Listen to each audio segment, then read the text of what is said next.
I'm telling you a very, very important lesson that I have learned in life. Because you're nice, people will like you temporarily. Because you're a success in life, people will come after you permanently. Always remember this. This is for all of you. It's a very difficult truth to accept. Nobody wants to accept this. But I'm telling you, you will be liked because you're a nice human being. You will be respected only because of your success. You can speak whatever you want to speak. Gandhi itself, because he is a success only, Mahatma and all we have given. Otherwise, we would have removed. If after the entire Bhagavad Gita was delivered, Arjuna failed in the war, you think anybody would have even talked about it? Nobody would have. Maratha Shivaji's statue and photograph in every house in Pune would have been there if he was not a success. Nobody cares. This world has seen a lot of very, very nice human beings. Dadi must be an extraordinary woman. But finally, when a foundation is started, it will be started on Dadu's name. Not in Dadi's name. Because Dadu is a success. Dadi is a selfless, extraordinary woman, but Dadi's name it won't get started. Dadu's name only it will get started because he was the success. So end of the day, you have to be a success. How do I do that? By simply creating an internal discipline. Right over pleasure always. Whatever is right has to be held higher than the pleasures of life always. Whenever I do a program for entrepreneurs, I'll always ask this question to them. Don't ask, what do big companies do? Instead ask, what did big companies do when they were still small that made them big? So the question is not what do successful people do with their time. The question is, what did people do with their time that made them successful? And the first thing is to identify your time wasters, time stealers, and plug those holes. How much ever water I give to the paddy field, if there are rat holes there, the water will go into the rat holes, it will not reach the roots of the plants. If I do not create a discipline on expenditure, it doesn't matter how much I earn, everything will get wasted. Same is the case with time. We all have the same 24 hours. From a pauper to the king, everybody has exactly the same 24 hours. Successful people became successful people because they put their time to growth. People who are not successful, in spite of the fact they have the same God-given potential, is because a lot of their time gets wasted. So first you have to identify what are all the time stealers and time wasters. People say, I'm just killing time. You don't kill time. Time is killing you. Life is slipping one day at a time. If you don't make the most of today, today is never going to come again in your life. So the first thing is to ensure that you reduce the wastage of time. In the name of I need stress relief, I need a change of mind, I think we're wasting a lot of time without realizing there are a lot of growth-oriented ways by which you can have a change of mind. That is the first thing.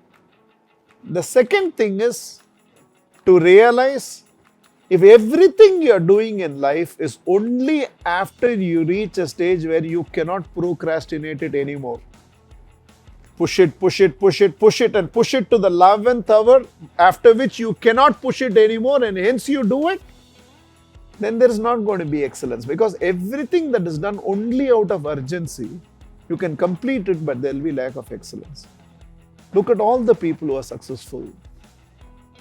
I think they plan to do what is important even before it becomes urgency. Ordinary people, by investing enough of their time in doing things that are important before they become urgent, they become successful people. Where your time goes, there your future comes. If your time is all the time going to deal with urgency, your future also will be managing urgency. If your time keeps going to whatever is important, then I think you script a very beautiful future for yourself. Am I thinking right? Whenever I discuss about getting thoughts and feelings right, one question everybody asks me is, Mahatria, just because I get my thoughts and feelings right, can you guarantee everything will go right at the level of action always? No guarantees.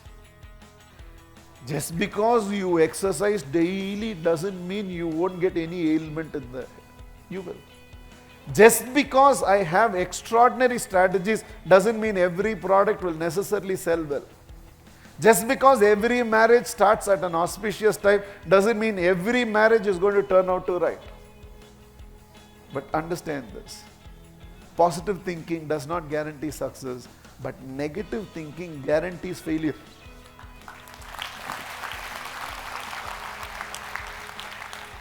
Just because I'm there in a race in the starting block and there are 7 other athletes with which I'm going to run, and I'm telling myself I'm going to win, I promised my son I'm going to do it for him, and I'm going to do it, and I'm full of confidence and I'm ready to run this race, there's no guarantee, because others are also thinking positive.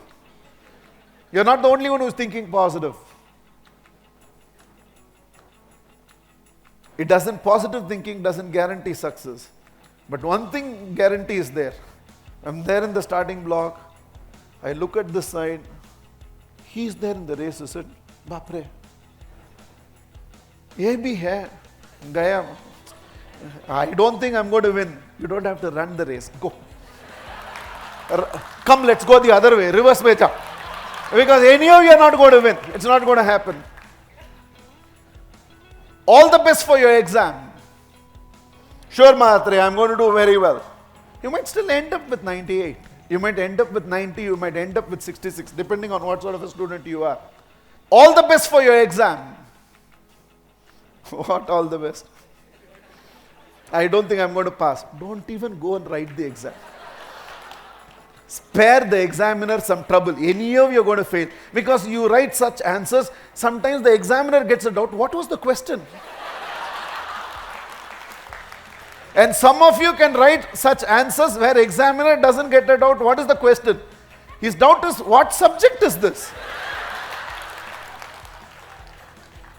Positive thinking doesn't guarantee success. Negative thinking guarantees failure. So might as well think positive. At least you increase the probabilities of success.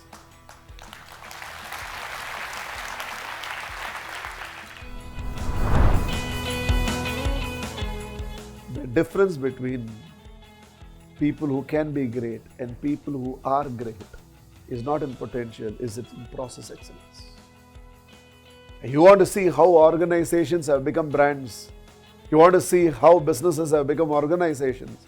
You want to see how people have achieved this multi-layered managerial system where the guy sitting at the top is able to just share his vision, and up to the end, the whole organizational efficiency, it percolates and it operates. You want to create a global MNC. Is there a potential in you? Yes. Is there a potential in the market for your product or service? Yes. Do you have the capability to be one of the top guys in the world in whatever you do? Yes. Will you be? Has nothing to do with market potential, your potential. It has to do with, do you have the discipline towards process excellence? With process excellence, you can be everything. Without process excellence, you are nothing. In fact, sometimes you find the most intelligent people compromise on the process the most, because they have this air about them. I know. They're so good that they think they don't need the process. I'm just thinking, because the generally average understands I'm not that good, so puts in the hard work. The really capable feel so capable, they don't commit themselves to the process.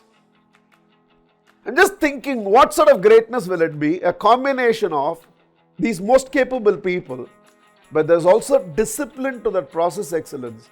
And as a combination, what happens? People who are there for a reason. Not accidentally. It's not that he was just loitering around and found himself at the top of Mount Everest.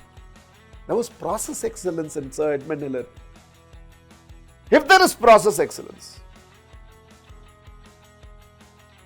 I'm not even saying you'll experience results to your expectations. I'm saying you'll experience results that will surpass your expectations. So do you want to live your life with the potential to be great, or do you want to be great? And nobody can help you in this except yourself. Not even God. Nobody can help you in this except yourself. Because nobody else can discipline process excellence into your life except yourself. Nobody else will be able to do it in any aspect. Potential plus process excellence equal to greatness. Potential, there is no negotiation. Now you know what is left. It's up to you. I cannot do better than the rest because I don't know what the rest is capable of. So the mindset of every champion is, I'll give my best. And one day my best will be better than the rest, then that will make me a champion. And that is the only thing that I can control. That I will keep myself in the zone. I'll give my best. I will commit myself to continuous improvement where my today's performance is better than my yesterday's performance. My competition is actually with myself, not with anybody else, because I cannot control anybody else, whatever it is. So the mindset of all the champions is, first and foremost, they don't waste their energy in thinking about things that is not in their control, and they channelize their entire energy into what they can control, which is themselves.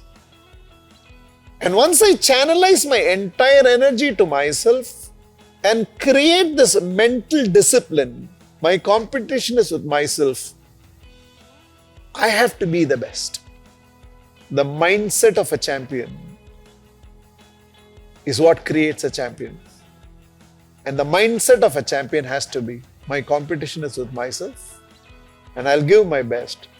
And the day when my best is better than the rest, I will shine there in the winning podium as a champion. Get your inside right. The outside will take care of itself.